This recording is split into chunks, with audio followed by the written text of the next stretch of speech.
அதாவது நம்ம டிஎன்ஏ எப்படி எவால்வ் ஆச்சு? நம்முடைய பிரம்மாண்ட புராணம் ரொம்ப தெளிவா, ரொம்ப அழகா உயிர்களுடைய வளர்ச்சி, அது மனிதனாக மலர்ந்த மலர்ச்சி. நல்லா புரிஞ்சுக்கோங்க.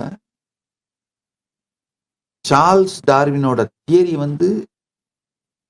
கம்ப்ளீட்டா பொய்ன்னு நான் சொல்ல வரல. அவர் நம்ம புராணங்கள்ல இருந்தா பிளேகரைஸ் பண்ணியிருக்கிறதுனால ஒரு அளவுக்கு உண்மை.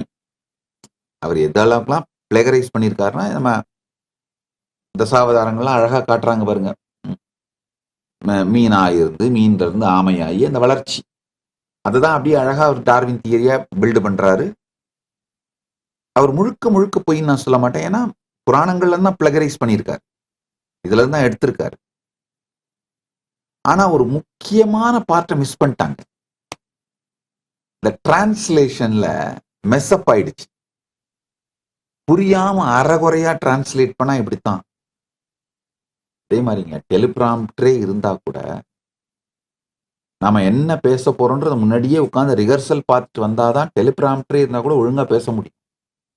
ரெண்டாவது, புக்கை பார்த்தே நீங்க கொஸ்டினுக்கு ஆன்சர் எழுதலாம்னு சொன்னா கூட அந்த புக்கை ஒரு தரமாவது ஏற்கனவே படிச்சிருந்தீங்கன்னா தான் எக்ஸாமினேஷன்ல புக்கையே கொடுத்தா கூட பார்த்து ஆன்சர் எழுத முடியும். அதே மாதிரி இந்த நம்முடைய புராணங்களிலே சொல்லப்பட்டிருக்கின்ற பரம சத்தியங்கள் அந்த வாழ்க்கையை வாழ்ந்தால்தான் முழுமையாக உள்வாங்கி புரிந்து கொள்ள முடியும். அவங்களுக்கு அந்த வாழ்க்கை இல்லாததுனால வெறும் நாலேஜை மட்டும் ஸ்டீல் பண்ணும் பொழுது பல விஷயங்களை மிஸ் பண்ணிடுறாங்க. அவங்க மிஸ் பண்ண ஒரு முக்கியமான விஷயம் புரிஞ்சுக்கோங்க. உடல் தான் அமீபால இருந்து மீன், அந்த ஒரு செல் உயிரிலிருந்து மெதுமெதுவா எவால்வ் ஆகி வருது.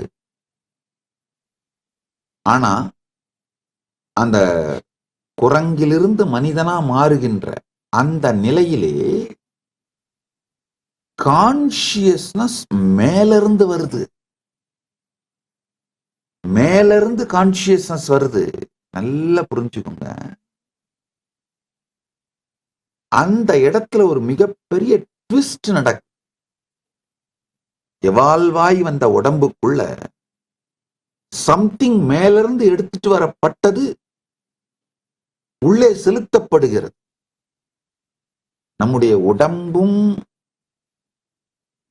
மனமும் தான் கீழிருந்து எவால்வாய் மேல வருது.